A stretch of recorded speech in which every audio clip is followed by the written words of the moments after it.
Strong.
I lost my sound.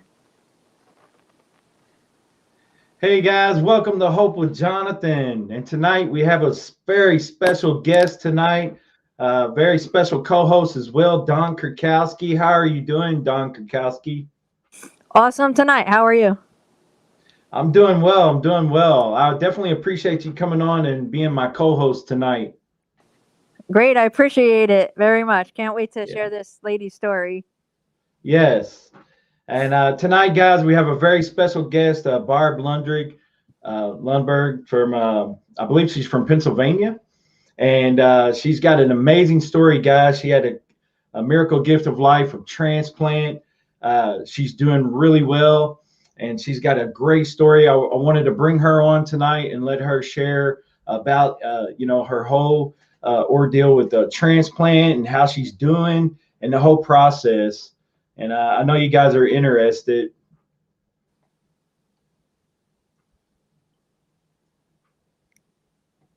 So without further ado, we're going to go ahead and bring on Barb. All right.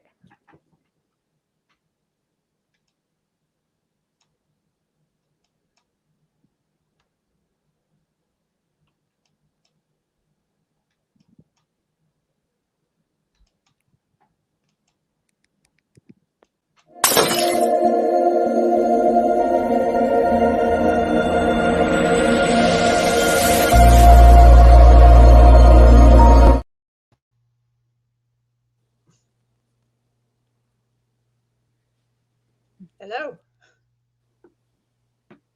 Hello. Hello, Barb. How are you? I'm really good, Jonathan. Well, I appreciate you coming on and doing the show with me, doing the interview. I'm glad to. I hope it'll inspire somebody to donate. Oh, most definitely, most definitely. So, Barb, you got a kidney. Yes, I did. December 23rd. Awesome, awesome, awesome. So, why don't you tell us a little about your experience with kidney and transplant? Okay. I was on the list for about 6 years, and I didn't realize how bad I was getting, the toxins building up until I got a transplant and started to feel better. So I'd gotten several calls for one, but they weren't really good ones. So I turned them down because I thought I was still feeling all right. And then my GFR started dropping and it went to 10. And I thought, well, this is getting serious. And I was tired all the time. So I got the call for a 30-year-old male who was brain dead from a stroke. And it was a good KDPI, which is a number they use to assess how good the kidney is. So that Tuesday evening, the 22nd, after dinner, we got a call to get in there quick. So we drove in there, and it's a 2-hour drive to Johns Hopkins. And then on the 23rd, early in the morning, they gave me a room and got me ready. And then surgery wasn't until like 5 o'clock that evening. And it was good. I didn't have a lot of pain. Of course, I don't remember anything. But I was in the hospital for a week, and they were just wonderful. All the staff, and whenever they would leave, they say, what else can we do for you? And it was very quiet, and it was just a very good experience. And then since then, let's see, I'll be 6 weeks this Wednesday, and I've gone down a couple times to Hopkins, and they've changed the meds or reduced them. And I'm just feeling good. I have energy. My color's back, and I'm very hopeful. All right, that sounds amazing. I can tell you your color and the way that you look really good. So, just in my opinion, your color looks good and everything looks good. So, why don't we talk a little bit about what type of medicine that you're on? Are you currently on the Prograf and Cellcept as the anti-rejection drugs? I don't. I know some of the generic names, and the others, the acyclovir.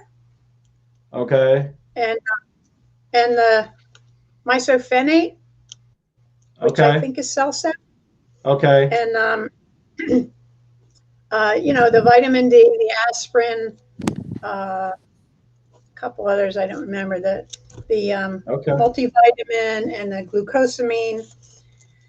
So it's not too bad. There's maybe 19 pills in the morning, and of course the tacrolimus is anti-rejection. So I get up about 8 in the morning, and I take my tac, and you have to wait like an hour. Then I get breakfast, which I never used to enjoy, and I take my other 17 pills with my breakfast, and then I'm free for all day. Except lately they've added this thing called atovaquone, which is a horrible tasting liquid that I have to squirt in my mouth. But that's only for 6 months. But it does cost $1,000. So Hopkins was able to get it for me for like $163 a month. Okay. Oh wow. So that's been a big adjustment, all the meds, but I don't have to take anything in the middle of the day. And my swelling's gone down, my drainage has gone down, so it's all good. Well, that sounds amazing. Nice. Sounds amazing. Yeah. My husband's had to be my caregiver, and he doesn't like to cook, so while I was in the hospital, he had to fend for himself. But and then for the first week, he was making simple meals, but he'd bandage me up all the time because I had at the time 2 drains coming out of my belly, draining off the blood and the fluids, and he would change the Band-Aids. And at that time I was producing a lot, so we had to change the Band-Aids quite frequently because they'd get wet. Then I had to try to find some clothes that weren't tight around my belly, and so I pretty much have all that down pat now, and I was able to get a few new clothes. So a good pair of sweatpants, maybe. Well, they cut me around the middle, so I've gone to like umpire dresses, like with a high waist. Okay. And my bathrobe a lot. Okay. All right. So, yeah. You definitely want to be comfortable, especially during the recovery stage. You know. Yeah, but my stitches are out and looking good, and that's good. I sometimes pat my little Carl. That's what I call him because it was Christmas time. So instead of Christmas Carol, I call him Carl.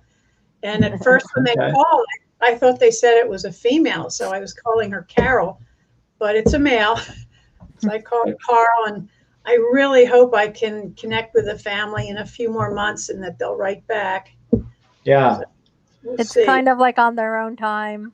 And it depends on when they wish to and if they wish to.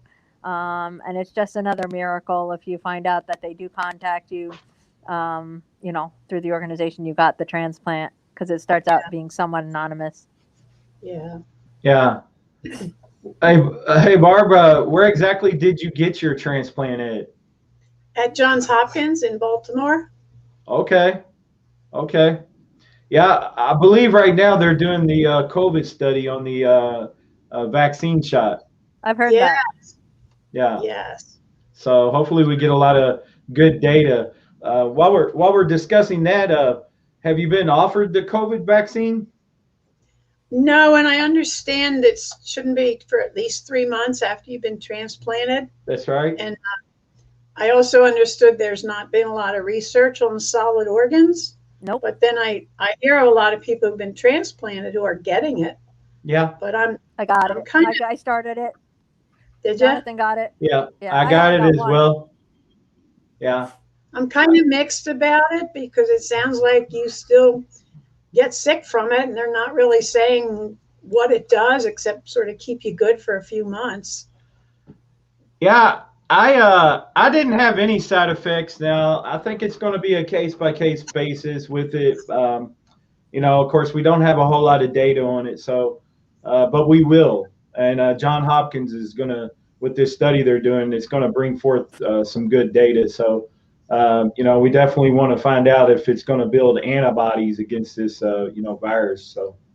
Yeah. The other thing is we're all different, and just like all of our anti-rejection meds are different, because all three of us are on different meds, I can see, to a certain degree. So I tell people, this is my best advice, is every human body is different no matter what you read or research. So some of the research you need to take with a grain of salt, because each individual person is going to be different by age, how long they had their transplant, what meds they're currently on, and just your own immune system is different than everybody else's, depending upon what you may or may not have built immunity to. So, do it with caution, trust your transplant team, and talk to your doctors before making a decision. And that's what I tell everybody, because I did have side effects from the first shot.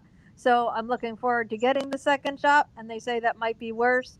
But you know what? It was mild flu symptoms, and I had COVID. COVID was worse than the flu symptoms from the shot. I'll take the shot. Hey, amen. Amen to that. Because nobody wants to get on a ventilator. I've been there and done that. That's not too fun. No fun. I wasn't on it with COVID, luckily, though. I thank God for that. I got blessed by that. But still, it's no fun. No. I take the next one February 13th. So I'm looking forward to it.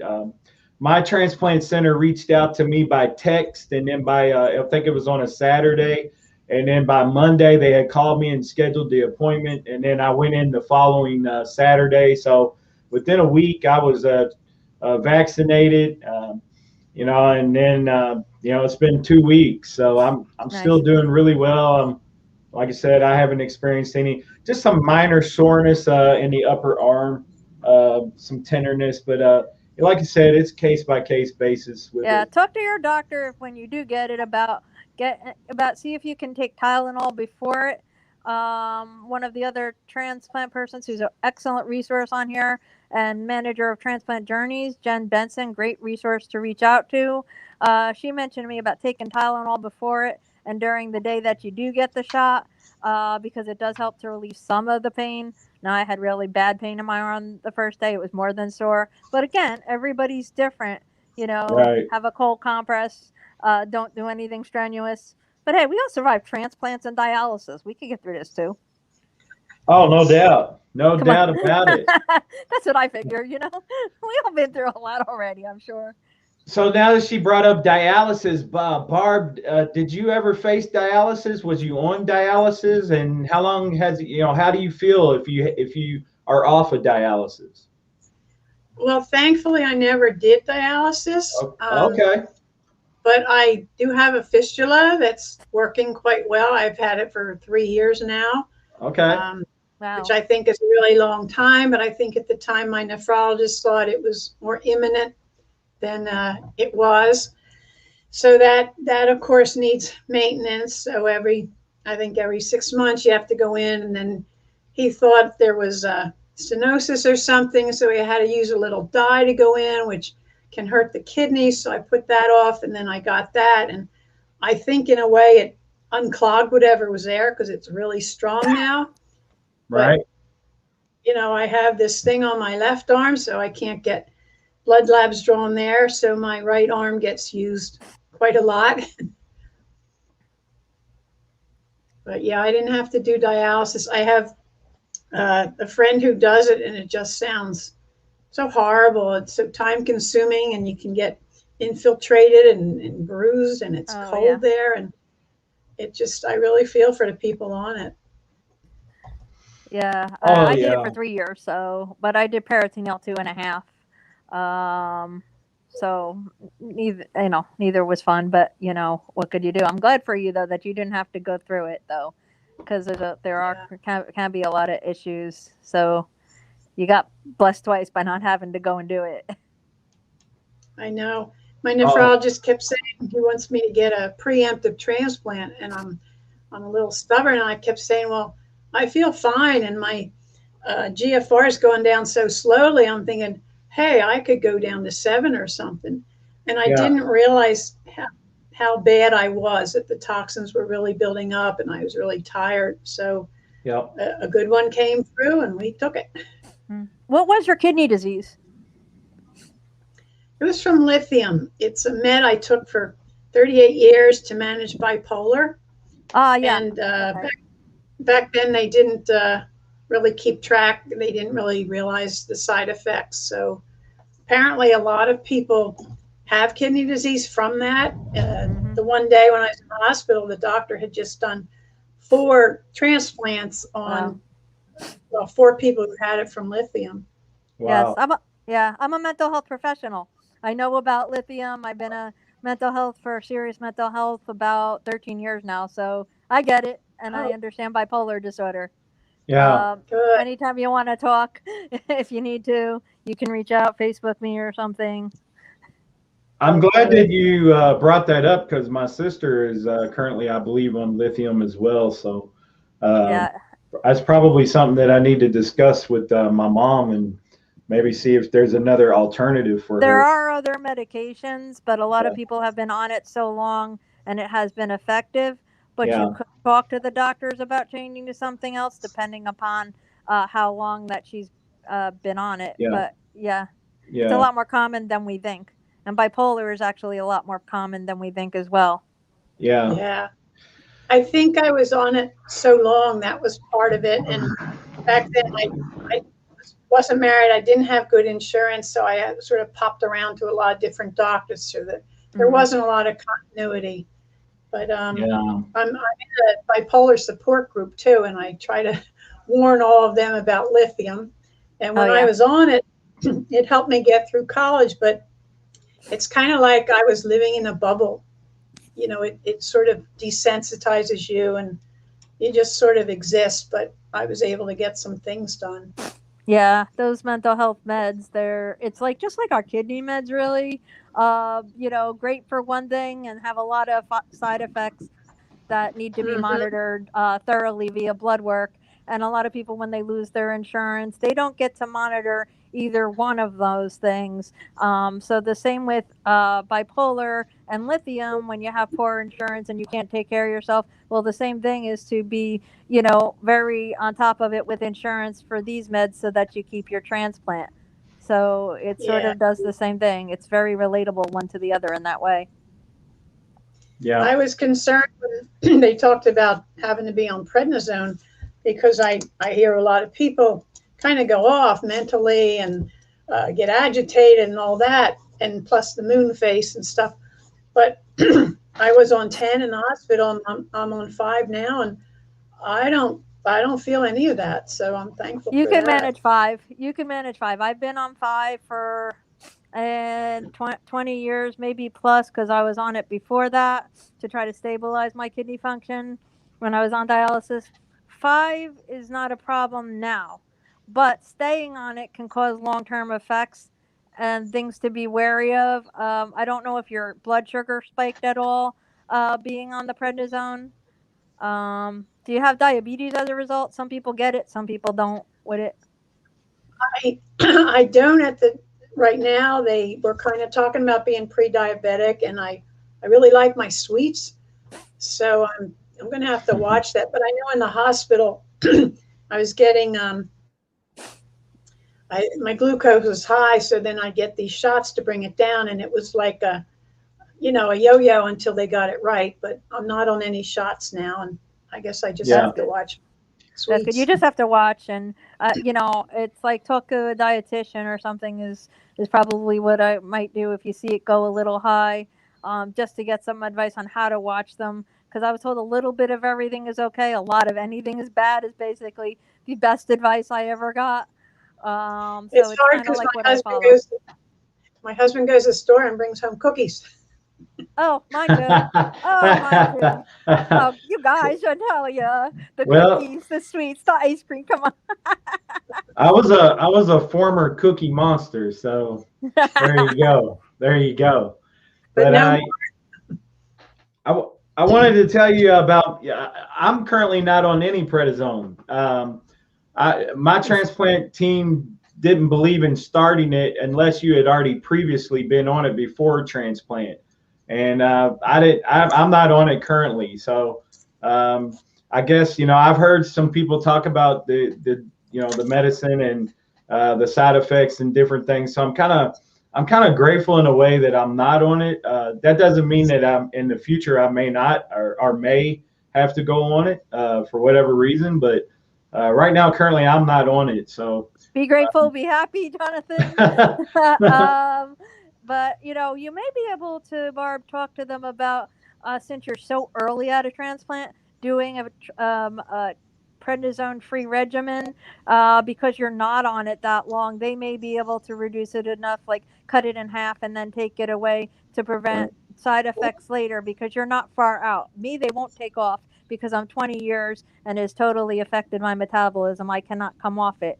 But they may, you may want to talk to them because it does cause bone loss, more problems with osteoporosis. It can cause diabetes later, if not now. So you may want to just talk to your transplant team to see if it's even a possibility. You would really be better off asking them anyway. That's a great idea. Thank you. People are doing it. I have found that the immunosuppressants mess with my blood sugars a little bit. They do. Other ones do too, though. So it is good to be with it. You're right. Yeah. And so before I was on dialysis, of course, the whole process of dialysis is the cleansing of the blood. So my blood sugars were excellent. By the way, my kidney failure stemmed from type 2 diabetes and hypertension. So I had chronic kidney disease from those two culprits right there. Plus of my weight, I was 350 pounds at one time, so I was a very large man, and I ate whatever I wanted. I was living life in the fast lane. For those of you who come across this video, if you're suffering with type 2 diabetes or hypertension, please get that regulated, get it under control. It will cause kidney disease. Those are the top two factors for kidney disease right now. But anyway, as soon as I got the kidney, the dietitian came in and he told me, he said, I don't want you to be totally alarmed, but he says, don't be shocked if you go right back into being, a major diabetic because of the way that the sugars store in your body when you have a working kidney. And sure enough, when I got home, my sugars went from like 100 every time to like 200. And, and I was like, and I was only taking like half of a glipizide, which is, another med. I refuse to take metformin because of just the side effects. But anyway, they had to increase some medications to help me, get my sugars regulated after transplant. And I'm doing really well with diet, exercise, and my medicine regimen. I'm doing really well. So, but it was kind of it was a shock factor for me in a way because on dialysis, man, I was doing really well. My A1C was like a 4.5, which was like excellent. And but as soon as I got the transplant, but the trade-off for that is it's definitely the transplant one. I mean, I would I would have chose the transplant any day with the side effects, even the med regimen, the side effects, anything to get you off of dialysis. But Barb, Absolutely. I'm so happy for you that you got to avert dialysis and got a preemptive transplant. That's That awesome. that's Not a lot of amazing. people do, actually. They're trying to help people with the Jonathan and other people in the urban health community are trying to help people get preemptive transplants by getting them living donors, That's right. um, which is Yeah. awesome. But the fact that you have one, so what? You have one and it works, and that's great. What is your creatinine levels like on your new kidney?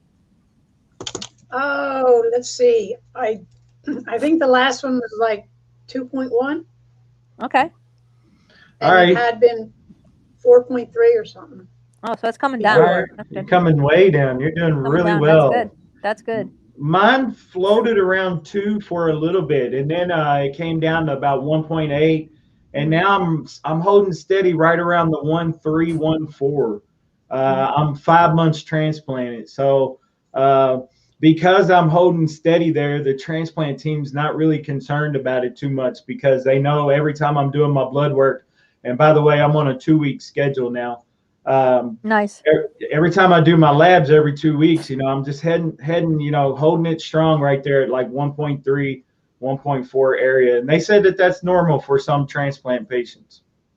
Wow. Mhm. Did you, Yeah. by you losing weight, did that help the diabetes? Oh, drastically. My whole life has changed. I went from a 3XL to an XL. So Nice. I'm living a whole Wow. different life. I, Congratulations.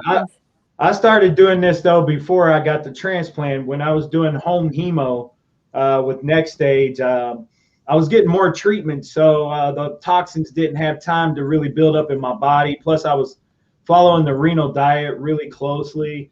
I was really watching my potassium, my phosphorus. I was eating a lot of fresh vegetables and eating a lot of eggs. As a matter of fact, right now I can't really stand to even look at eggs or smell of eggs because I ate them for like 13 months of eggs. Uh, because the dialysis dietitian was like eggs, eggs, eggs, which I will say they really mean the egg whites. The eggs whites are more healthier than just with the egg yolk. But I figured, hey, I was going to live a little bit, and I always ate the egg yolk. I love eggs. I, I had given up so much already, right? I give up Right? cheese and dairy and Oh my, peanut yeah. butter and no more bean Tomato, burritos and tomatoes. So hoagies. So, oh God, yeah, yeah. so I'd given up so much. I was like, I'll splurge with the egg yolk. So, but yeah, And I'm doing a lot better. good. So you never had to give yourself shots for that? No, I was never on shots. I was on metformin and glipizide, and then I got off of the metformin and went completely on the glipizide. And I was only on like half of a tablet, so I was Nice. taking like a 5 milligram tablet and cutting it in half. So I was taking like 2.5 milligram. But Good. now I'm on actually three glipizide a day, so one per meal, and then I take a Tragenta in the morning, which has really worked great for me. I've So heard it, of that. I've you heard know, I've heard that stuff works for some people. yeah, Yeah, I'm not so Wow. lucky. I have 4 shots of insulin a day, and I got the shock of having the diabetes post transplant because of all the medication, because of the prednisone, then the oral I'm on, the which is also called cyclosporin, and sirolimus, and I still have it now. But you know what? Again, the trade off. I'll take it. I take good care of myself, and I eat pretty good. You know, I'm a little lacking in the exercise department, but I'm not, Yes. but you know what? Especially now with COVID, couldn't really get out and do what I really wanted to do. But you know what? I'm doing all right. My numbers are always pretty good. So that's the important thing, no matter what I do, because I do cook, but I eat pretty good with, vegetables and a variety of food. Jonathan can vouch for that. He's seen my food posts. wow, I'm ready to get on a plane and come visit you because I'm like, man, some of the stuff she cooks, look, I can smell it through the Facebook page. Yeah, I'm So, living on a lot of chicken. Chicken is my go-to, and other things I can enjoy that I didn't, on yep, the renal diet I couldn't, like tomatoey stuff and potatoes. But Yeah. there's a way to, like I make potato salad, you leach it twice, soak it Yeah. in water, and then you can cook it. Yeah. So there's I've heard ways of to that, yeah. enjoy food. You know, my man Kent Bressler with kidneysolutions.org, you know, he always told me everything in moderation, Jonathan. Mhm. So I stuck with that, and I've stuck with that since I've been, you know, post-transplant. So, yeah, I'm enjoying a few other things now that, you know, I'm able to actually enjoy because I got a transplant, but, you know, within reason. You know, Right. I'm not eating the whole pizza, but I may enjoy Right. a slice of pizza, you That's know. it. And I may enjoy a cookie now and again, but I don't eat a whole sleeve of cookies. You have to moderate and have self-control. It's a very hard thing to do, and I know that that's hard to do. Not Yep. much for me, but my husband's always like, you want some cookies, you want some ice cream. Here, I bought some so you can try some.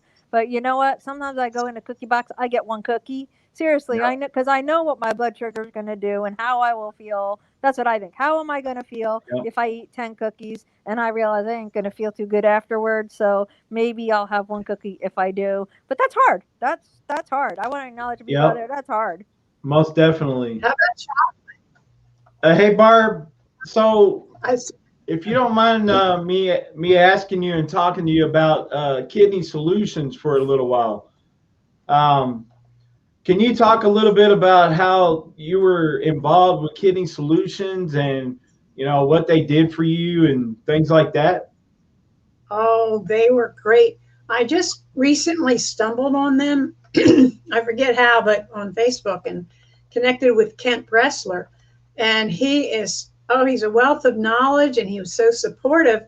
And he made up flyers, that I need a kidney, and did a little bio on me and a picture, and laminated some. And then he sent me like 50, and all for free. And I was just really struck by that. So I started to put a few out in the stores and whatnot, and I was kind of running out of ideas where to put them. And then shortly thereafter, I got the transplant. But he hosts every Monday night I guess you call it a podcast, a Zoom, with a lot of the people in this community, and it's so helpful. There's just a wealth of knowledge and support and care from all of them. So he's really good. One of his favorite sayings seems to be, "Stay in your own lane," which it's good to remember. You're not like anybody else. You're your own body, or your own personality. So just do what you do for yourself, and don't go comparing. And that's been helpful. Yeah, Kidney Solutions. I was listed with them as well, and you know they Kent Bressler, Kidney Solutions were awesome for me. They had an amazing you know campaign and program that they do, and helping so many patients that are in need for a living donor. And one of their specialty is trying to help people that are preemptive, such as you, Barb. And then also they'll help any kidney patient. You know, if you're on dialysis and you're in need of a living donor, they'll help you as well. But one of the things that they are trying to push is to help as many as we can before they even get to dialysis. And you know, we want to try to help people. You know, there's no reason to stick around and just wait and wait and wait for your kidney to fail completely and you get into stage 5 and need a kidney. You should start talking to some people, try to, you know, advocate for yourself, you know, right away. I mean, as soon as they tell you that you're eligible to, you know, be on the transplant list, you need to, you know, start talking to people. Don't sit around and wait. You know, I try to encourage people right away. I found out, you know, by emergency about my situation. My story is a little bit different than everyone else's, but, you know, for the ones that actually were going to the doctor and being good patients and staying up to date with their nephrologist and all that, you know, sometimes the nephrologist will push you toward dialysis, and they really don't push you toward transplant right away. They want to try to push you toward dialysis. And you know, we need to start talking more about organ transplantation and you know, people being donors and you know, advocating for yourself a living donor before you even have to face dialysis, because dialysis is terrible. I mean, it's a terrible way to have to live. It is a way to survive with kidney disease, and it keeps you alive, but it's not for the faint of heart. It's not an easy lifestyle. No, No, it I isn't. I had these shirts made up. There was a company that helped make them for free, and I'd wear them some. I'd ask my husband to wear them, but we didn't get a lot of response from that. And I mostly, when it was appropriate, I'd let people know that I need one. And I had several people that I met through Facebook. One of them tested, and she was all gung ho, and then they found out she had kidney stones, so she couldn't do it. And Yeah. then a bunch of others say, "Oh yeah, we're interested. We'll test," and they don't follow through. Mm-hmm. And then my sister tried, and she got all the way to the end, and then they said, "Oh, you have heart problems, so you won't qualify." And Yeah. you do what you can, but you definitely have to be an advocate for yourself. Absolutely. And if people don't feel comfortable out there that might be watching this, talking about it, and they just feel depressed, then reach out to any one of us. Reach out to any of these groups. I also want to mention Transplant Journeys, run by Jen Benson, an advocacy and support group for people either going through dialysis, waiting for a kidney, or waiting for any kind of organ. She runs a fabulous nonprofit organization. You can reach out to her. Again, you can reach out to Kemp Wrestler. You can reach out to any one of us. Anybody through Urban Health, they have great groups and information. There's a whole lot of resources. Talk to any one of us if you're scared. Reach out if you have mental health issues that keep you from talking about transplant, because it's very easy to get depressed, even if you don't have any previous mental health problems. It can be a very depressing life on dialysis. So just reach out. I know you And, sometimes want to Yes. sit and not say anything, but reach out. and check organ donor on your license. I've Amen. heard a lot of people who have donated, and one of them altruistically, she didn't even know who it went to, and they said they would do it again if they had extra kidneys. Yes. I'd give one away if I had one to give away, but little too late. I did sign up when I was 18 years old to be a donor, and my stepsister, when I was 19, died of a brain aneurysm, became a donor, and by 29, I got a transplant. I'll be 50 this year, so you never know. Yeah. Hey, There's also a Facebook organization, kidney support, dialysis, transplant. It's a long name, but they're very helpful. I mean, it's a great community, and you can ask anything, and they all have their own experiences. So that's a good one to get connected with.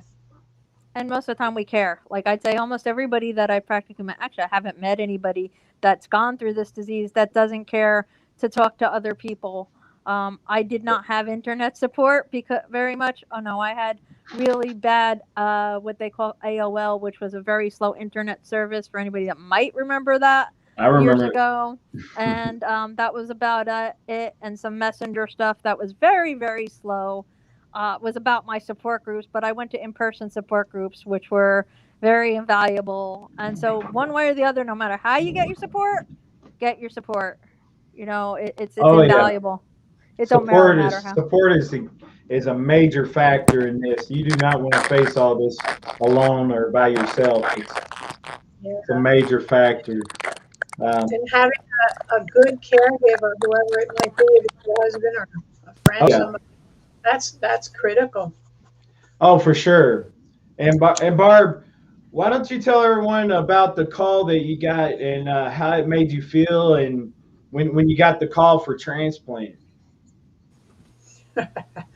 Well, like I said, I'd had several other calls, over the last several years, and they weren't particularly good ones.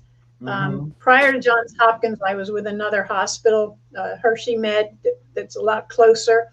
But through interacting with them, I didn't feel that good being with them. So somebody had suggested Johns Hopkins. So I looked up all that and did all the tests and got listed. And so I'd gotten several other calls, but they weren't particularly good, and I still felt okay. So I turned them down. So, and it weighs on you all the time, like, oh, is that call going to be it? It's going to totally change my life. What do I do with our dogs? How do I get there quick? What do I pack? So, I just kind of been putting it off. And then this call came through, and I looked at my husband, and it was such a good kidney. And we kind of knew this is it. So the initial excitement, I'm texting my friends and calling my friends, and then thinking, oh, what do I pack? And do we have money? Is there gas in the car? What do we do with the dogs? But thankfully, it was late at night, so the dogs just slept. And because of COVID, my husband could only drop me off and then pick me up when I was done. So that was kind of weird. You're really alone, and you're just surrounded by the doctors and nurses and all who give great care. And really, you're only in there for medical reasons. There's no reason to have a lot of other people kind of interfering with your healing. Right. So we were quite excited, and then going down, I'm still texting everybody, and then surgery was supposed to be a certain time, so I'm texting them all, please pray at this time, and then it kept being delayed, so I'd write, oh, it was delayed, and finally it happened. And then afterwards, everybody's calling my husband, what happened, how is she? And he doesn't like the phone, so it was, you got to have a plan about all that. Yeah. Oh, most definitely. Some people have a bag packed, and they've had it packed for a long time.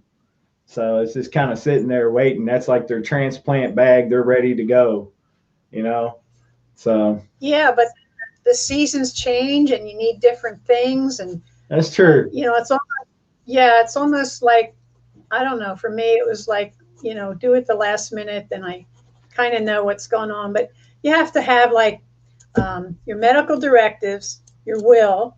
Of course, you should have all your banking taken care of and all your bills, and make sure your spouse or whoever knows, what's happening as, far as financial stuff. But we took care of that, especially the will and the medical directives, and, it was good to go. Don, you have any insight on that?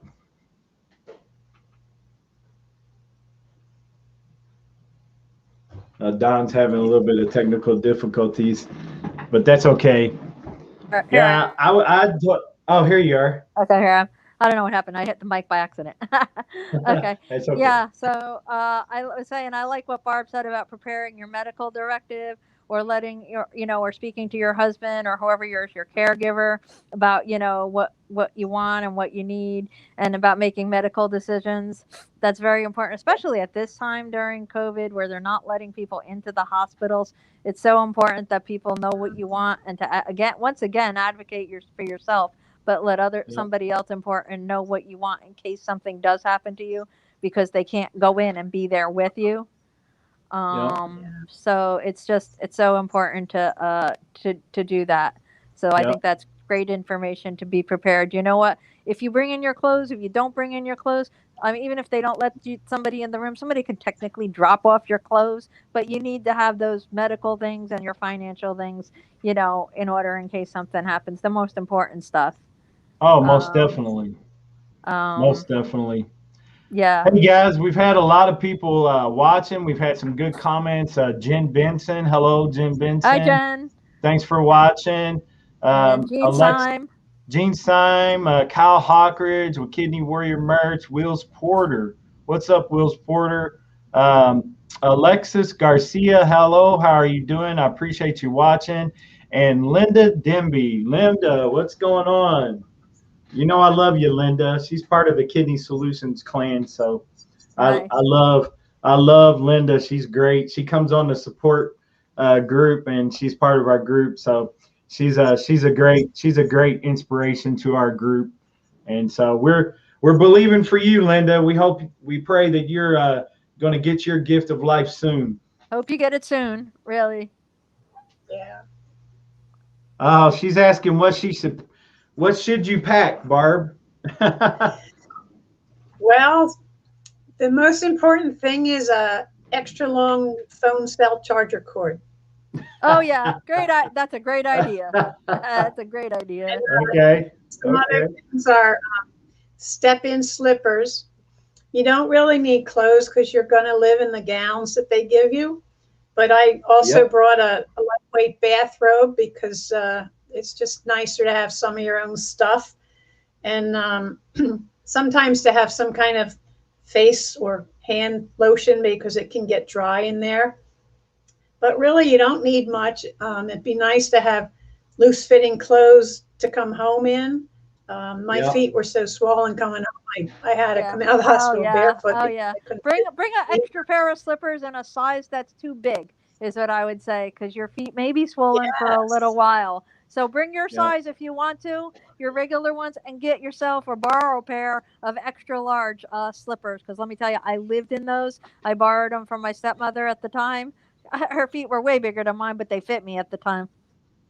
Yeah. You got And so, you guys are gonna laugh at this, but I got my transplant in San Antonio, Texas. It was in the heat of the summer in August, and I showed up at transplant in a pair of shorts and a t-shirt, and I think in a Walmart bag I had a pair of clean underwear, another pair of shorts, and another shirt, and that was it. That's how I showed up.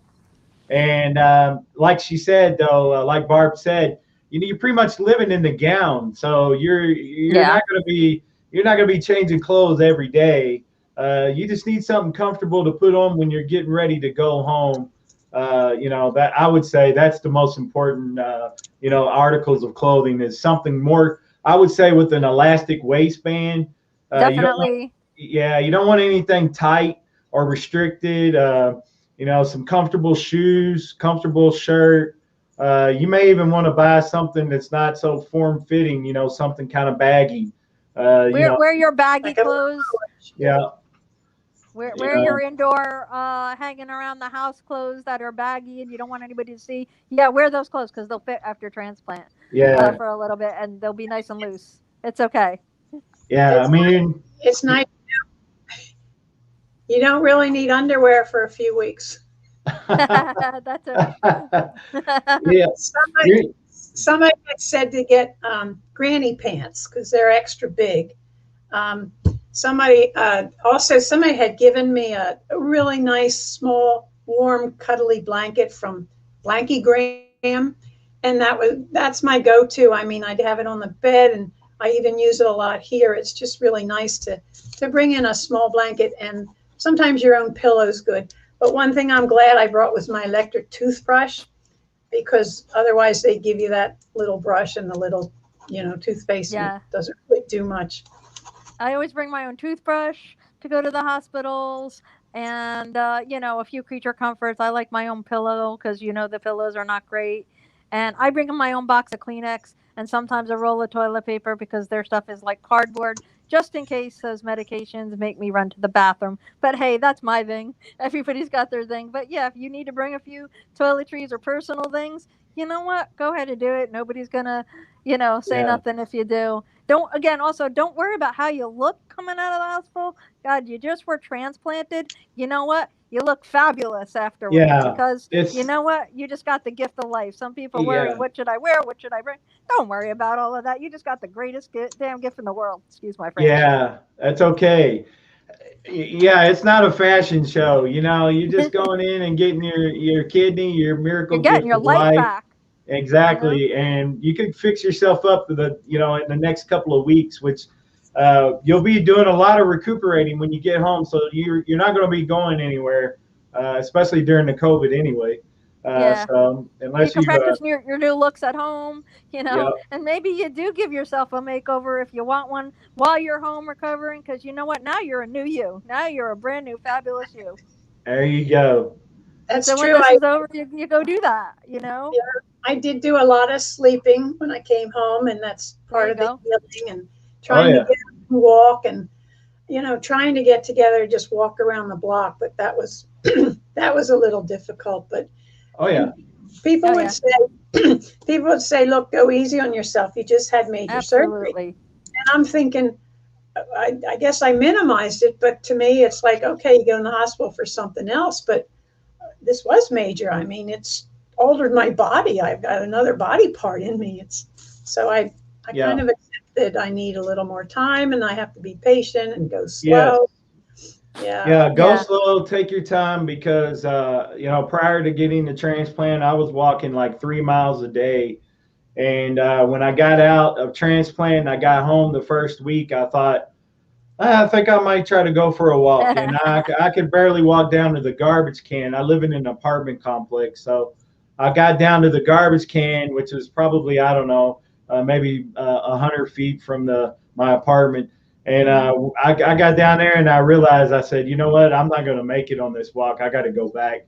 And I went back to the house, and that happened to me a couple of times. I couldn't even walk even a quarter of a mile or a half a mile for at least a couple of weeks. But slow but surely, you'll get there. Yeah, you'll get now there. Now that I'm 5 months post, I'm back to where I was at. So I can. That's great. I got my energy back, and plus, so I'm doing really well. So it'll get there. Just give it time, like you said. Be patient.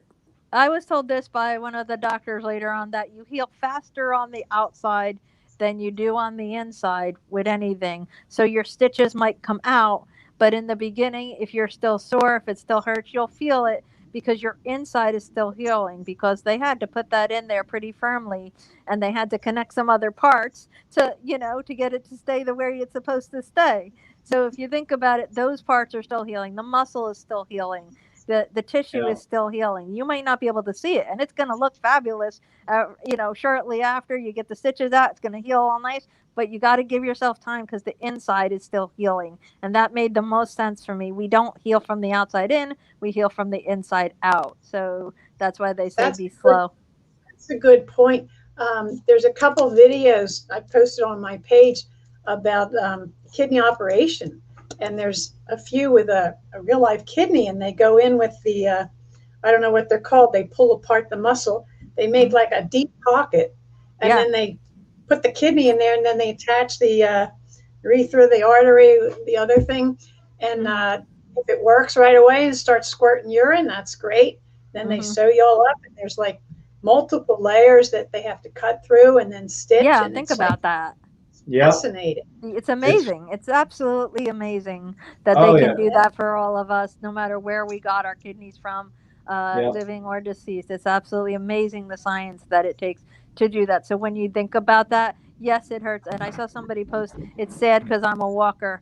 It's not, because you may be much more improved after a transplant. So it's not so sad. It's a temporary setback, but not but it's not the end of the world, and it's okay. And also, if during your transplant at any point, either one of you experience any kind of thing that you say, oh, well, this is a setback, or I got sick, you have to remember that because of the transplant, you might be immune suppressed, and it's okay. It doesn't mean there'll be permanent damage.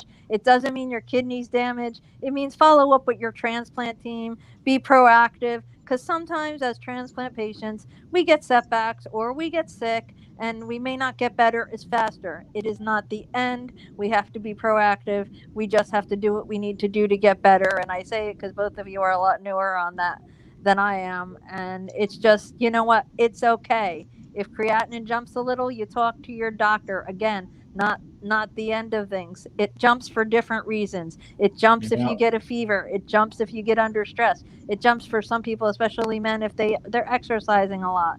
So don't be totally scared if your creatinine jumps. Talk to your doctor, because you may not have anything wrong with your kidney whatsoever. And if there is, you talk to them when you're worried, and they can see how the problem could be corrected. Because today, a lot of problems, if caught early, can be corrected, or at least treated to either slow or not have the process continue. So be proactive. Don't worry so much. I know that's easier said than done, but that's what I want to say to new people with a transplant. Yeah, sometimes it's medicine related too, so they may have to make a med adjustment. Yeah. Or how much water you're drinking. That's true too. Hydration. Dehydration will definitely cause it. So there are so many reasons that can cause it. That's why people get very worried. Is my kidney failing? That's not the number one reason your creatinine spikes. I've had mine go up and go down and go up and go down. Yep. So, and I'm still here to talk about it, and my kidney's still okay. So, Yep. just want to put that out there. I Well, was hey. concerned. I was concerned about, well, just isolating from people for like 3 to 6 months and not going in stores. I think I understood that you're like extra immune suppressed the first several months, and then you kind of get into your groove and you're better. Is that kind of true? Pretty much. Yeah. I mean, everything has to kind of get regulated, you know. When you So, when your Yeah. medication gets lowered, you get more immunity back. It's because you're on the highest levels of immune suppression at the time when you first get released, so you're yeah. more liable to pick up things, and that's why people are also on medications to prevent certain kind of infections Yeah. and things like that. Jonathan was on a few things that they say, well, you'll come off in 6 months or 3 months. A lot of those Yeah. are just to prevent infections because Yeah. you're still a little more I guess fragile to it. But when you come off those, then you'll know. So going out 4, 5, 6 months, then you'll know. And especially right now with the COVID, it's a good thing to be very Yeah. Yeah. Yeah. But I'm on the I was on the antivirals. I'm only on one now, but they gave me the antivirals, and so are you on any antivirals? I'm on anti-infection and anti-rejection, but I'm Yeah. kind of still getting familiar with my meds. I know what they look like, and I know how to fill my pills. Yeah. But it's kind of Yeah. all new, fancy names and stuff. Well, I don't know if you're currently using one, but the way that I got organized was I have a box, I have a plastic tub for my meds, and then I use a pill organizer. And that's what keeps me straight, because without that, especially at the first, now I can kind of look at the pill and I know what it is. And I've gotten familiar with it, but beforehand, when we first got home, I was completely lost, even after all the education. I was like, what's this pill? I take this when? A great tool for me has been my cell phone, and setting my immune suppressants to a schedule regimen with my cell phone. The alarm goes off. I know exactly when to take my medicine. And I got the pill organizer that I set down. I'll be doing it later tonight. I sit down every Sunday night. I go through and organize all my meds, and I get them done for the week, and that way I don't have to sit there and take them out of the bottles and all that, But I took pictures of the pills, and I had them printed at a photo place and made my own flashcards initially and put them on the wall so I knew what the heck these things were. And then as my meds change frequently, I'd print it out what I take and what it's for. I'd make 2 copies, one for me and one for when I talk with Hopkins to take it there. And of course that changes like weekly, so I just keep it updated and keep it with me. I keep one in my computer, and then I update it, and then I reprint after I update things if something changed. I've been doing that for years. I always say keep a list in case you need to go to the ER. It's very beneficial, especially if somebody else has to take you to the ER and you're unable to speak for any reason for yourself. Keeping a list of your meds, even on paper, yes, the old-fashioned way, does help, because that person may not be able to access your phone, or your phone may die, or who knows with technology. So I keep one in my wallet or in my refrigerator, and it did save my life once when my husband had to take me to the ER and they needed my meds. He was able to hand them the list. So good advice for everybody. Well, hey Barb, I definitely appreciate you coming on and doing the show. I wish you all the best, love and prayers that everything continues to go good. I'm really happy for you, and I think it's amazing that you were come on and do the interview with Hope with Jonathan. And I definitely appreciate my co-host Dawn Kirkowski. She's definitely informative, got a lot of experience with Transplant, so I wanted to bring her on tonight as a special co-host. And this is pretty much going to conclude our show. I want to ask you one more question in closing: is how do you feel that this kidney? What do you think the benefits are of you receiving the kidney transplant? Whoa, more energy, a lot more hope. I don't have it hanging over me like, when am I going to get the call? Just a lot. Plus, it's opened up a whole new avenue for me because I want to advocate for other people. And now, as I'm going through it, I understand it more. And it's just, God has blessed me so much. I mean, in the evening for the past years, my husband and I pray together, and we always prayed for a good kidney and about all that. And it's an answer to prayer, especially right at Christmas. So it's something new. It's a new part of my journey, but I embrace it. Well, I don't know what happened to Don. I guess we lost her, but it's okay. I really appreciate her coming on and co-hosting. Don's a wealth of knowledge, so I really appreciate it.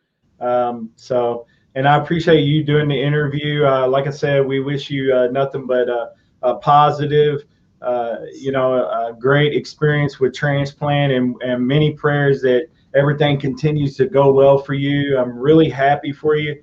And it's been a major blessing to be involved and be able to interview you here on Hope with Jonathan. So, thank you. Thank you. And guys, this has been another episode with Hope with Jonathan. We appreciate you tuning in and joining us. Look for more interviews with Hope with Jonathan. We have many other interviews coming up. But we definitely appreciate all of our supporters and all the feedback. Again, this has been another episode with Hope with Jonathan. Appreciate my co-host Don Kirkowski and our special guest Barb.